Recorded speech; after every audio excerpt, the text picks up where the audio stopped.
just talking about all the Hall of Famers here. We mentioned Bart Oates, who runs the Alumni Association, former Green Bay Packer greats. They're all around. Every team.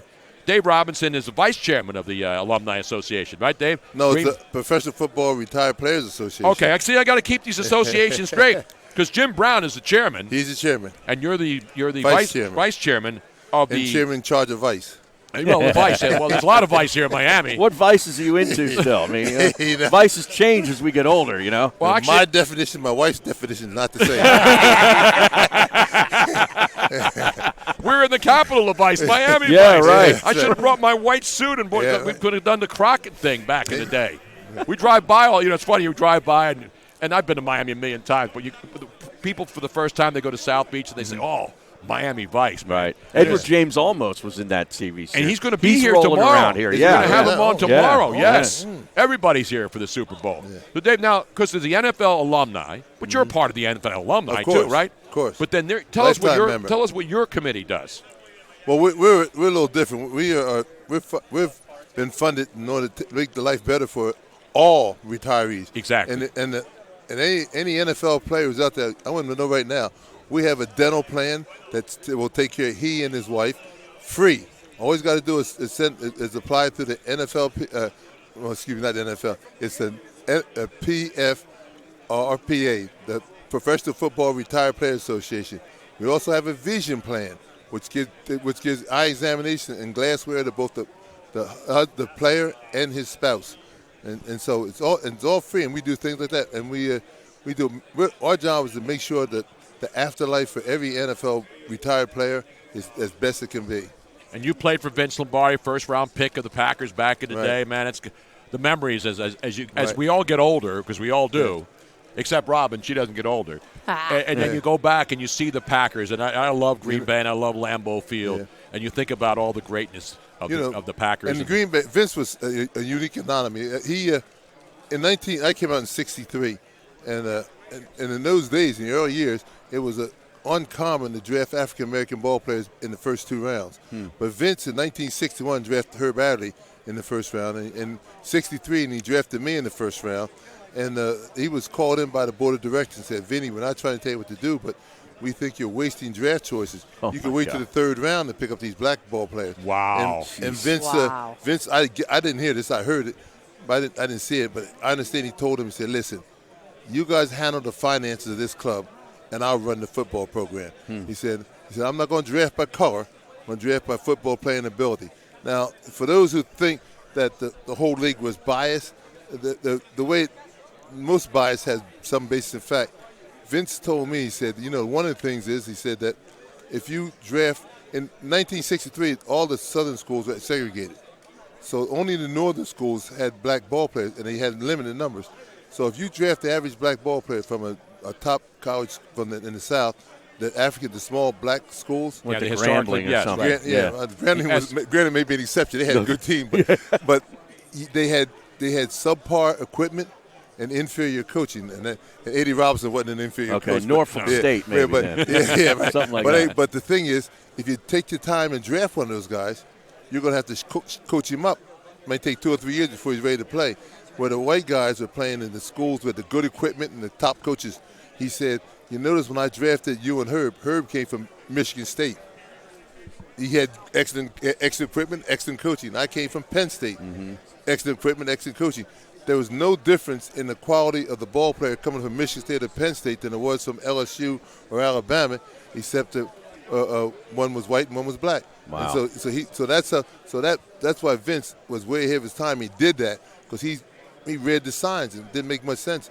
And a lot of coaches were just arbitrarily saying, well, I'm going to draft him in the third round. In fact, I was a New York Giants fan in high school, and I'm from New Jersey. And the Giants, tomorrow told me later, I told him, I said, you guys passed up on me. He said, well, we had you on the thing to take in the third round. So I was gone by then. Wow, no, that's unbelievable. That's why the trophy's called the Vince Lombardi Trophy. No kidding. Well, we talk about the Jackie Robinsons of the world and the Branch Rickies. Right. The people who made the game better by embracing, especially during the '60s. I mean, that was the era of it's crazy. Dr. King and the segregation and all the not giving black people a chance, especially in athletics. I was the very first black linebacker in the National Football League. Everybody thinks that what they call it was that it was the first black. He's the first black middle linebacker. But he came out in '65. Came in the league in '65. I was the first. And Vince told me, he said we just won the championship in '61 and '62. And he said our main goal is to win the third consecutive world championship. And we don't need any kind of distractions. So if anybody asks you about being the first black linebacker, you send them to me. I left his office. The guy from the Milwaukee paper came to me and said, "What's it like to be the first black linebacker in the National Football League?" I said, "Go talk to Vince." Whoa. And he did. I never heard a word. Never had a word in print. So people don't realize that. You don't make a big issue of it. And that's how Vince was. He played all that stuff down. But it was very. Now, as far as the trophy, myself and another guy, we have a sign saying we named the trophy because we had to beat the Dallas Cowboys in Dallas in 1966 championship game, played January 1st, 67, and to go to Super Bowl I. And it came right down to this big story behind it, but the final count was they had 4th and goal on our 2-yard line. They scored. The score was 34-27. They scored. They could either tie the game or win with a 2-point conversion. And Don Meredith ran a roll out my side. And instead of fronting the guard, I played a little trick because I knew what he was going to do if I fronted him. And I let the guard clear and went behind the guard, rushed Don Meredith. Don either was slower than he thought he was, or I was faster than he thought I was, caught him, and on the way to the ground, he just kind of flipped the ball with his underhand, and Tom Brown picked it, and we got the ball, took a knee, and the game was over. But by winning that game, we went to Super Bowl I. By going to Super Bowl I, we beat the Kansas City Chiefs, and we were world champions. Had Dallas won the game and gone to Super Bowl I, I think they could have. I'm not saying they would have, but they could have beaten the Chiefs. Had that happened, that trophy today would be the Tom Landry Trophy. Wow, it just doesn't sound right. No, Vince Lombardi's got a ring to it. Yeah, the Lombardi Trophy. And Tom Landry was a great coach. And he was a good coach. I remember when Pat Summerall and John Madden would say, the only coach the Cowboys have ever known. Because Tom Landry was there forever. And then finally when the team was sold, and then Jerry came in and he put in Jimmy Johnson, obviously, and that was a controversial move at the time. And you know, the legendary people. Well, in 1950, in 1958, Tom Landry was the defensive coordinator for the New York Giants. Lombardi was the other coach. And Lombardi was the offensive coordinator. Yep. And so because of that, in 1959, Lombardi came to Green Bay. 1960, Landry went to Dallas. And Vince, I don't know if they got along. I suppose they did. But because of professionalism in Vince, he never lost to Tom Landry. Wow, he never this did. is great stuff. I love this stuff. Yeah. And, you know, you look here in Radio Row, and they always have they have the championship game, the AFL, NFL, and then AFL, NFL, and then the first Super Bowl. Right. You know, and so it started then, but before there were Super Bowls. I mean, you know, people would. I'm from Philly, so people would say, "Well, the Eagles never won a Super Bowl," but I said they won NFL champion. Are you going to not count the Green Bay Packers championships as world championships, and it only started in the Super Bowl era? That's ridiculous. I tell you, interesting game from New York, Philadelphia. Vince Lombardi left the New York Giants and came to the Green Bay Packers. The New York Giants were thought to be the best team in the league, even though they lost to the Colts in '58. Green Bay was 1-10-1, by far the worst team in the league. Lombardi made the statement to his wife coming in. He said, he won. I ain't going to the story, but he said, the Giants will never beat my Packers. And in the first year he was there, 1959, he went 7-5, the 12-game season. Didn't win anything, but he had a great record. He turned around a losing streak of 14, 20 years, something like that. Second year, with that lousy team, he went to the championship in Philadelphia and lost in the last 2 minutes to the Eagles. And the third year, he beat the same aforementioned Giants 37-0.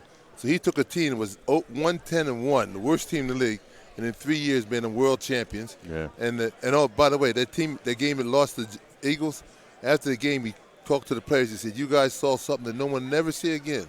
You and the fans and the TV audience said they'll never see another Lombardi coach team lose a playoff game." He never lost another playoff game after that. And that, of course, the Chuck Bednarik era, the Eagles championship in 1960 with those teams. Those are great, great days. And now here we are 54 years later, man. So you played in Super Bowl I and II. And now you're here.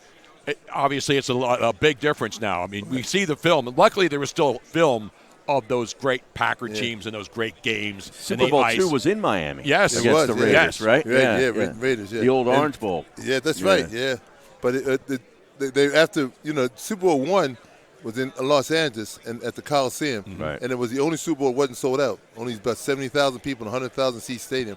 And Pete Rozelle said he'll go back to L.A. And he didn't. He went to Pasadena. That's right. But the point is, what happened was there was a boycott for that game. I don't know if you know that. See, in those days, if there wasn't a sellout by Thursday before the game, the league blocked it out in that area. And the people in L.A. were so upset with being a blackout, they boycotted the game. In fact, my cousin who lived in Los Angeles, I left tickets at will call for him. He never picked them up. Wow. So they couldn't see the game in Los Angeles on TV. The championship game. That's incredible. Super Bowl I. The Super Bowl I was not televised in London. It's like the Lakers games. They don't have a contract either. All these local markets now can't get their games on. You had to go 75 miles away to get it. Wow. In fact, I'll tell you a very interesting story when we're talking about the next year, the Ice Bowl. My high school friend of mine, he was a running back. I met him. He was in St. Louis. We played in St. Louis. And he said, if you guys get the championship, I want to go. I said, I'll get you tickets. So he goes there, and he came, and I had 2 tickets. Well, the real quick version is my car wouldn't start. I couldn't get to the game. I had to flag down a guy who was going to visit his girlfriend next door. He asked me to take my wife and I to the game. I told him I'd give you 2 tickets. I gave my buddy's tickets to this guy. No way. Yeah. And what was the face value of those tickets at Super Bowl I? No, this wasn't Super Bowl I. This is for the Ice Bowl. Oh, the Ice Bowl. Okay. It was 20 below zero. Yep. Yeah. Face value. And I see the face value, I think, was $10 or $15 at the most. And probably 10 because in Green Bay. Yeah. Anyway, and Green Bay was owned by the town, and the ticket prices were real low.